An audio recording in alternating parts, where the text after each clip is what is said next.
Hi guys, bonjour, ciao, annyeonghaseyo, hola. Welcome back to the Elegant Country Mom. I am Eileen and today we are doing motivations for a successful day.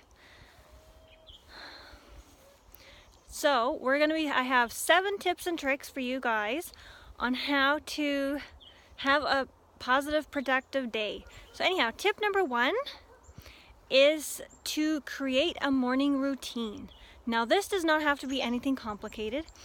For me, I wake up at the same time every day during the week.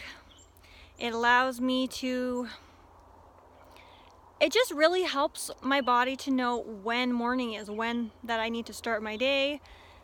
And so I set my alarm for the same time every day, and I drink anywhere between 1 to 3 cups of water first thing off in the morning. That is my basic morning routine. That is not my get ready with me routine. That's my good morning routine.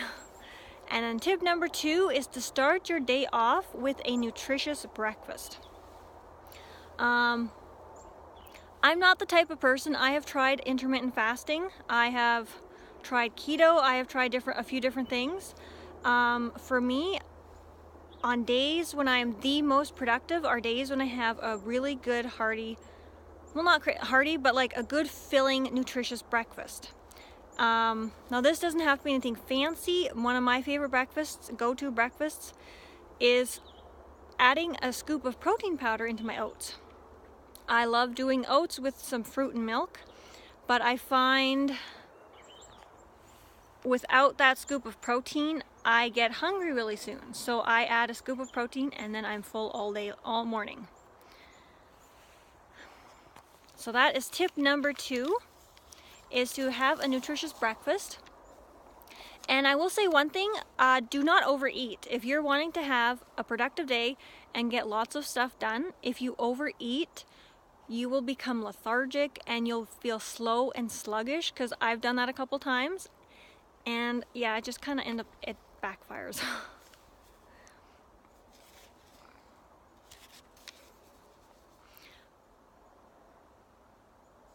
Now, when it comes to planning your day out, I always tend to start off with like a to-do list, and on that to-do list tip number 3 is to plan your day so you achieve your most challenging task first. So tip number 3, make sure you start off with your most challenging task. If you follow me on Instagram at ElegantCountryMom, you'll see that I share posts about making bread. On days when I bake bread, that is the first thing I do because it is very time consuming and it requires lots of energy. So that would be my biggest tip, or not biggest tip, but tip number 3 is, accomplish the most challenging thing first, because that way you are energized, you have energy, and your mind is sharp and clear, and you can get it done way better than if you try to wait or procrastinate.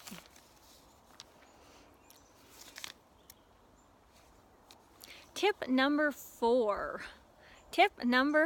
is to schedule. Create a schedule and stick to it.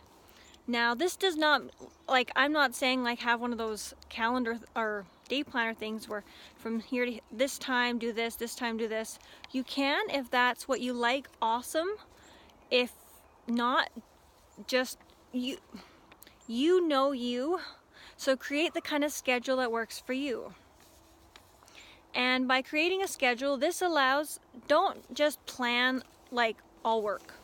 Allow yourself time for work and not work. Once you've accomplished something amazing, then reward yourself. It could be just simply going to your favorite store, like a bookstore. I love going to Chapters. Whenever I go in there, it's always guaranteed I'll walk out with a book. But anyhow, plan time for work and play. And plan activities that help you to relax. Because if you're always stressed out, and if you're always just doing work, your mind and your body will get physically drained, and then your productivity and your oomph for getting stuff done really decreases. It's no fun. Tip number 5, I've slightly already mentioned this, procrastination. Tip number 5 is don't procrastinate. It is so easy to get on the get in the habit of procrastinating, which, like, for me, like, this is more of a mom example, but me, I hate folding laundry. It's one of the things that I will literally procrastinate and not get it done. So now I have planned one day in my week where I fold clothes, and that way I get it done. It's the first task I do that day, and once I'm done with folding clothes, it's like, yay, I'm done, and I can go on with my day, and I feel so much better. So don't procrastinate. And get up and move. Tip number 6. 5 plus 1 is 6. Tip number 6 is to get up and move. When we are wanting to be at our best, to get lots of things done, allowing yourself to get up and move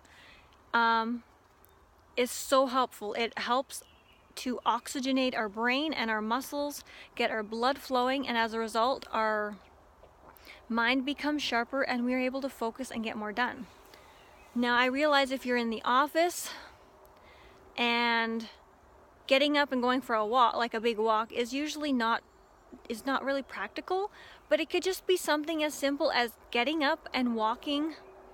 Say if there's a set of stairs in your office building, getting up, going for a walk up and down the stairs, coming back and going back to work, or to and from the water, what's it called?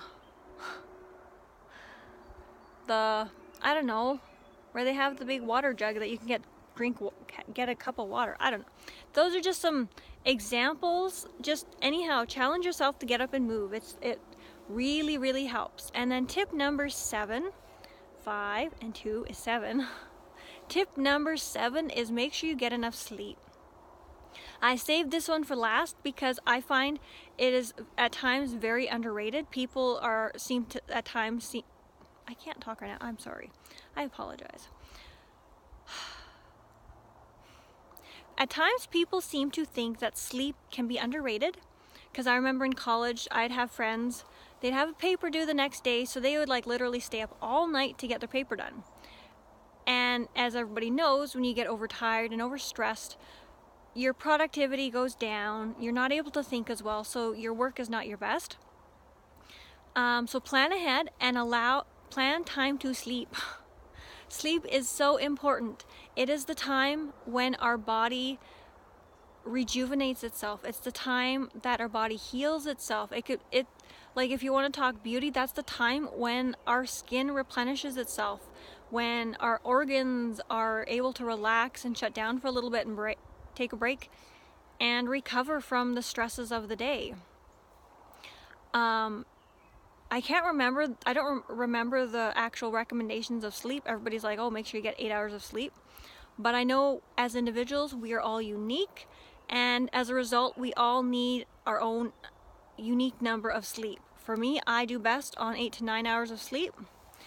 For you, it could be 7 hours of sleep. It all depends. But just give yourself that time where you are able to just unwind and relax and get some good Z's in. So anyhow, thank you guys so much for watching. I hope you have an awesome, wonderful, fabulous day. And just let me know. Like, subscribe. If you have any tips on videos that you would like to see me do, leave a comment. And I will talk to you guys again soon. And I hope you have an awesome day. Thanks again for watching. Bye.